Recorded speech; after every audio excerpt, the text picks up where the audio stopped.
Hello there guys, and welcome back to the channel. So we're back again with another alliance war. I believe this is war 8 season 31, and this is one of the most exciting wars that I have had in a really long time.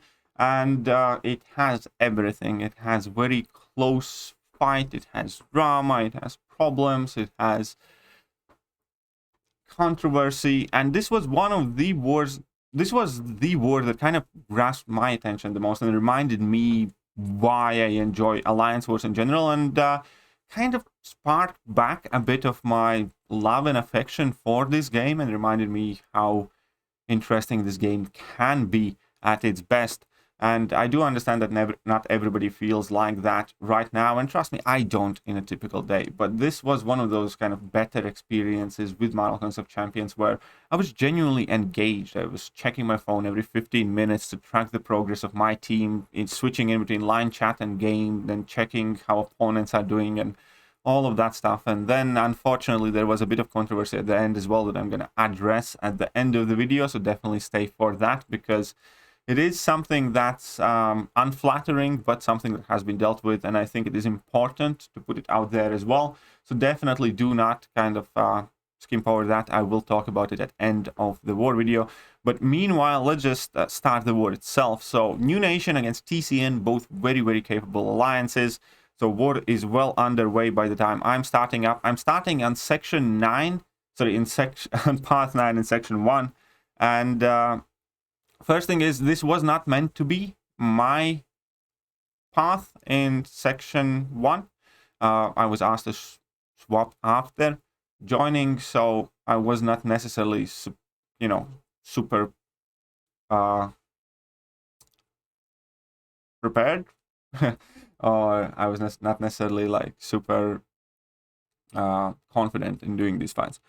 But that does not excuse me. I do make a couple of mistakes here. I should have definitely spec Liquid Courage Double Edge earlier, like I did for the rest of the war. First two fights, I do not have those masteries active, and I should have. That would have definitely helped me to finish out both of the fights much quicker and avoid some unpleasant issues.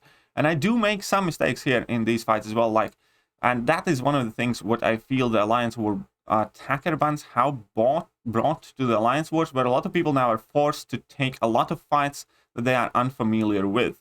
I personally always have believed that success in alliance war is consistency and repetition, and you achieve that easiest by doing the fights that you are most familiar with, by using the champions that you're most familiar with. And this is neither. I'm not really using Cosmic Ghost Rider all that often in alliance war, and I definitely have not taken Korg in a really long time with Cosmic Ghost Rider, or used Cosmic Ghost Rider for like Hazard Shift. And all of those might sound like an excuse, but those really are not. Those are just new experiences. And the fact of the matter is, the more often you take the same matchups, same fights, the more confident and comfortable you are there. And there was clear that I basically wasted my first level 2, and I should have just pushed myself to level 3. And that would have been it. I should have gotten rid of the rock stacks, pushed myself to level 3, would have gotten some power back, and then I could have, dropped another level 2. The fight would have been over much earlier than it turns out stretching here. And that is 100% my fault. I could have played this better, and that's how it goes. And obviously there's some learning curve. That is also making Alliance War exciting at the same time. But I do think that the key to success is planning the Alliance Wars in a matter where the people who have champions that they feel more comfortable with, people who have matchups that they are used to, get to do those fights as often as possible, and there is as little drastic variation of new and unfamiliar fights. Every time you take a fight for the first time, there is quite a lot of insecurity on how that might go, because you have never done it before, and there is a lot that you still don't know and understand about that fight. The fact itself that you keep taking fresh fights every war that you have zero experience with and you have never done just increases the likelihood of you messing up, forgetting something, not realizing something, and effectively ending up, well, with a KO in your face. So that is kind of my advice, I suppose, for Alliance Wars. Try to do your best to take matchups that you are genuinely comfortable with and ideally have had experience in taking, if that makes sense. Either way, now we have Nimrod against Havoc on this second fight. Hazard shift once again, so I do need to be careful whilst the Incinerate is active, but for most part, it's a fairly straightforward fight. There is one critical thing that I completely overlooked, and again, this is one of those things that, you know, you just kind of learn as you go. And the fight's going really well for me, you know, I'm still at 100% here, Havoc's at 34%, and I'm absolutely smashing it. Now, if I had Liquid Courage Double Edge active, I probably would have already finished this fight. The one thing that I completely had taken out of my mind was that Nimrod's armor ups are not permanent. And we can see that right at this moment, as I'm finishing off the Havoc, my armor ups expire and I eat up 2 plasma detonations. That's such a silly, stupid mistake at the very last minute, but it comes to bite me in the ass for like 40+% of my health. And this is just exactly the type of example that I am talking about. Now, next time I'm going to be fighting Havoc, I'm going to know to keep an eye out for those armor buffs. But this time fighting, I didn't even think of it as a possibility that I might have my armor ups expire. And it's just what it is. It is experience issue. It is the thing that you can't always think about everything. And consistency and repetition, in my opinion, is key to success in Alliance War. And you gain consistent results by repeating similar or same fights across the map with the same champions that you know how to, well, to use as often as you can. Right, that being said, now I have to go up against this Kitty Pryde on the Power Snack node, and I knew that she has Power Snack and backup recovery, and I might accidentally push her to level 3, so I did activate an Indestructible 3 boost, which is going to be a good thing because I do end up eating level 3 when I activate backup recovery. But other than that, obviously, Nimrod is an absolute machine when it comes to destroying mutant champions, and there is not too much to worry about against Kitty Pryde either. We're very quick to activate our Eradicate mode. I'm activating my level 1, so I have Energize. I have Energy Vulnerability on Kitty Pryde. She's absolutely getting smacked, and now she's going to get her level 3. And I should have played it probably slightly bit better. You know, there was no need to eat at level 3, but I knew that it is a possibility that I might get carried away with Nimrod, and just had that Indestructible 3 boost activated because we all have tons of those 3-minute boosts. So after eating that level 3, I just activate my level 2 after her phase expires, and the fight is over. Not much to it. Very straightforward, quick fight. Now, the next fight, I'm going to be taking this Iron Man Infinity War with Cosmic Ghost Rider, which is, again, a very much so first for me on this type of matchup. Now, I have fought Iron Man Infinity War with a Cosmic Ghost Rider before, but I have never done it where ability accuracy cannot be reduced with Footloose on and things like that. And again, in hindsight, there will always be things that I can do better, and this fight did kind of get stretched out more than it should have been, but you know, we are going to end up pushing through it. So I do have Liquid Courage Double Edge active. The plan is very simple.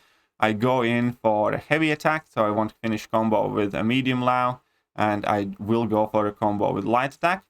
Now, I do activate a precision here, which, you know, is not the biggest deal. There is still that kind of misconception that that is something you should totally avoid doing, but in reality, it doesn't often matter. You can still go for that level 2 if you want, and that unfortunately gives me back too much power a bit.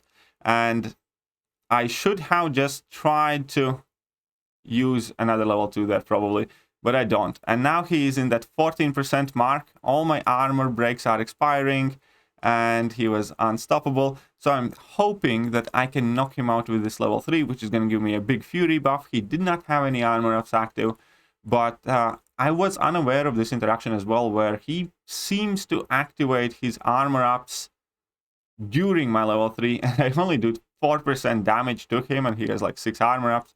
So now he's going to be spamming his level 1s once again. You know, on the bright side, those armor breaks are, you know, quite neat in recovering my health. I actually get to heal up a bit here, so that's not the worst thing, I suppose. But I do need to try to finish off the fight, and obviously I do need to try largely do it with heavy attacks, because this is the phase where it's troublesome to deal with him, where he can auto-block every single one of your hits. But my problem was I did not remember which of my judgments I had activated, and I have 4 of them active, and I did not remember which is those things that I need to do to kind of like get to the 5th one. And obviously at this point he has quite a lot of high ground charges, and the longer this fight goes, the kind of more dangerous it is. And again, this is something that could have been fairly easily avoided would I have had done a few things different. But here we are, and I get auto-blocked here, but luckily I still had the Indestructible 3 boost active, and then I activate my level 1 and finish off the fight. So it was much more stressful finish than it could have been. But again, this is just one of those things kind of that comes with experience. Next up, we have Nimrod against Wolverine Weapon X. And I had never done this fight, but for this fight I was feeling much more confident in general, just because I know that Nimrod absolutely walks over pretty much every single mutant. I also know that there is nothing stopping from me eating up all of the Wolverine Weapon X regenerations with Nimrod's attacks and turning them into shocks. And, you know, if I land an intercept, great. And at that point, I can start basically shocking the dude till the infinity. I do think I make a mistake somewhere along the way, and I will eat a combo at some point, but that's not going to be the biggest issue, because I know that Nimrod is an absolute brute tank.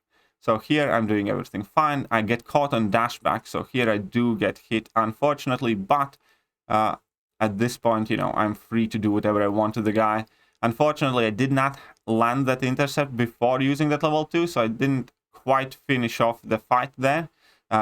I otherwise would have, and here I get smacked a few more times, but past this, we are in perfect control. Now his, you know, he's not unblockable anymore. I land that intercept finally, which is, you know, a bit late, and I get to basically just shut him down completely. Yet again, could have been a cleaner, neater, nicer fight, but it's a mixture of nerves, some slight mistakes, but we still finished it off fairly comfortably. Now, this is going to be the fight that is unfortunately going to come as my undoing. Now, in previous war, I had used Mole Man here against a rank 4 6-star Doom, and the fight lasted about 20 seconds. And therefore, the game plan that I got assigned here was basically exactly the same. Do exactly the same thing as you did with the rank 4 Doom. And I am boosted with a 200% power boost, 12%, and basically as big boosts as they come. Only thing that I could have done different is have 5% bigger attack boost. In reality, though, if I ever do this fight again, you need to max out recoil and glass cannon and go ham on attack masteries if you want to do this fight with Mole Man, or there are likely potentially some better options, which we're going to see in a second. So the plan is to basically activate Special Stat 1 boost, get in a couple of heavy attacks, get in intercept, assisted with that unstoppable buff, and drop 2 level 2s in a row, and that should finish off the fight. At least that's what happened against rank 4 Doom. Now we're going to see what happens here. So we are going in for our first level 2. We have the Fury active. We are dealing decent enough damage, and unfortunately I have to bait out his level 2, so I am really rushing, trying to deal as much damage as I can. And here at this point, I didn't even get back to my second level 2. And the plan kind of goes to smithereens because I'm out of charges. He has 6 of his charges now. He's obviously shrugged off all the debuffs. He's regenerating like crazy. And the fight has gotten like well out of control. Now, at this point, I'm kind of worried in the fight. But, you know, obviously I'm just thinking I will try to refocus myself. But I accidentally activated the frenzy mode too early. And that, again, because my damage is basically reduced by half, I didn't really manage to do much. And we're kind of being forced to start again. And here I get caught back on a dash back. And it's kind of looking like more and more annoying situation. I have to wait against my wall now. And here I made a mistake. And I made a mistake because I tried to go for finish because I was really worried because I was at the wall. He was at like 2+ bars of power. And he's at 3 bars of power. And obviously I am going to get KO'd here. Now, could I have done this fight better? 100%. I could have fought this fight better. I should have hit his block more, keep him to his wall, stayed more composed. But it was a bit of a panic mode. It was a bit of a, kind of trying to do my best here. And I'm sure that about half a year ago or a year ago, I would have finished out this fight in a solo. It's just that this time, when I was going in for this war fight, I already had a clear picture of how this fight is going to play out, and it didn't. And it kind of shocked me. And I admittedly have become a bit more dull when it comes to thinking on feet in Alliance War, perhaps. And I end up getting KO'd in this fight. And, it's my fault. It really is. Now, I know that it didn't go as planned, as per assignment. I know that it didn't go the way the officers who assigned me this fight thought it would go, but I think I could have played it better. Also, with the hindsight being 2020, I know if I had recoil at 3 out of 3, I would have gotten back more power from the power boost, and it would have been another 20-second fight if I had maxed out recoil specifically for this fight.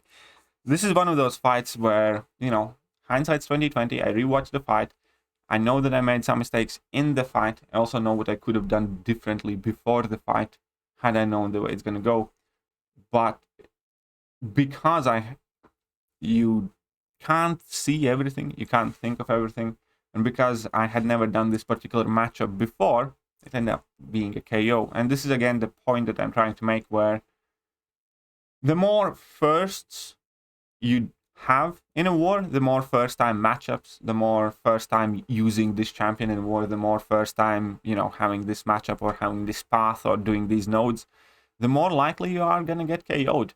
And that is the most dangerous thing in Alliance War. Now, I did revive Mallman and went back in and, finished off the fight, and that was all there was to it. And then Mallman absolutely ends up brutalizing this Black Widow Deadly Origins as well. This is actually a very fun fight. This is probably one of my most favorite fights of the season, alongside the rank 4 Doom one. So we go for a heavy attack here. So now I just get that intercept with a single combo, go for another combo, and I'm going to go for a level 2. So just one heavy attack, 2 combos, and a level 2. And I was another nearly level 3 there back. So this fight lasted 14 seconds. So 14 seconds for that Black Widow Deadly Origins fight. And then I had one more mini-boss fight toward the end. As I said, I did have a ton of fights. I did have like the most fights in my battle group for this war. And I did also use a ton of potions in this fight and stuff like that. Unfortunately, I did get KO'd, which felt really, really crap in that Sasquatch fight. Now, this fight against CGR, against Guardian, even though I hadn't done it before, it's textbook, it's very easy. So we're starting off with a heavy attack, then I'm going to go in a full combo, finishing with light, letting that power gain kind of activate. Then I'm going to go in with a full combo into medium, which unfortunately didn't quite get me to a level 2, but then I go to a level 2, and the fight's almost over. He's like 42% there. I just need to drop another level 2, and the fight's over. And that was very, very quick mini boss fight. And the reason why the death sucked and why I take it so harshly on myself again is because we ended up tying TCN, but we lost on time for second time this season. This is the second time this season we lose to this tiebreaker, which I absolutely hate. I think it is a horrible tiebreaker method to have. All that being said, congratulations to TCN for hard-fought victory. Obviously, that stings even more for the fact that I got myself KO'd. And this season isn't going the greatest for me. Hopefully, I get my stuff in order. But on the bright side, it might sound silly, and we did lose this war, and I died this war. But this war kind of made me happy. This war kind of made me enjoy Alliance Wars a lot more. Now, obviously, I would have preferred a happy ending. But it can't always happen. It's life. But the fact that I enjoyed so much is kind of my personal happy ending, I guess. The last thing that I do have to address here is unfortunate controversy. Because one of our own teammates actually did something that is just nasty, naughty, unsportsmanlike. Now, we are not talking about any sort of TOS violations or piloting or cheating or anything of the sort. But we are talking about just being kind of a cunt. Because soon after the war finished, it came to our attention that one of our alliance mates, that, you know, I will not point out directly by name, but one of our alliance mates, because of the frustration that we were set to lose the war on time again for the second time in season, and whatever excuse he might make, but what he tried to do 2 times was to call somebody on opposing team on lineup whilst they were fighting, to, you know, distract them or cause them to mess up or die or something like that, and clutch the victory. And because of that, we genuinely deserve to lose. This time around, I'm not even, you know, sour about losing to a tiebreaker, because we lost the war morally due to that person. And TCN takes the win, and, you know, I can only apologize on behalf of my teammate, who is no longer my teammate, because extremely shortly after that came to light, the person did get booted out from Alliance for that. And, you know, that's how that situation ended. It's still unfortunate, and this just goes kind of further to the point that no matter where you're at, no matter with who you play, you can never really know the other 29 people you play with or what they're going to do. And yeah, that was the situation. It made New Nation look petty and shitty, and our leadership was not going to take it, and they simply immediately kicked that person out of the alliance. And I also don't want to kind of like, you know, try to, I condemn this guy for doing what he did and stuff like that. I can understand being upset, being disappointed, being frustrated, and also the fact that everybody, you know, does stupid things at times. He is kicked. He's not any longer my teammate, but at the same time, I, you know, wish him all the best. I hope he understands that was a shitty thing to do. I hope he doesn't, you know, hold any resentful emotions towards New Nation, and, you know, I hope he doesn't do things like that in the future, finds a good alliance, and, you know, it all goes well for him, and then this perhaps can be a teachable moment for him. But I also did want to address the fact that it did happen. It sucks, and has been dealt within the team. And also just advice that, you know, there's nothing good that can come out of doing stupid things like that, be that cheating or TOS violation, or be that something that he did. Technically, it, you know, didn't break any command rules or anything like that, but it's still such a massive dick thing to do. I have had it done to me, and I know exactly how it feels. So here we are. Either way, New Nation loses this war. That's probably our top 3 chances for the season out of the window. But actually, because of this war, I'm kind of more into Alliance War, and I'm more excited about upcoming wars. Go figure. Alright, hope you guys enjoyed the video, and I'm going to catch you guys soon. See ya.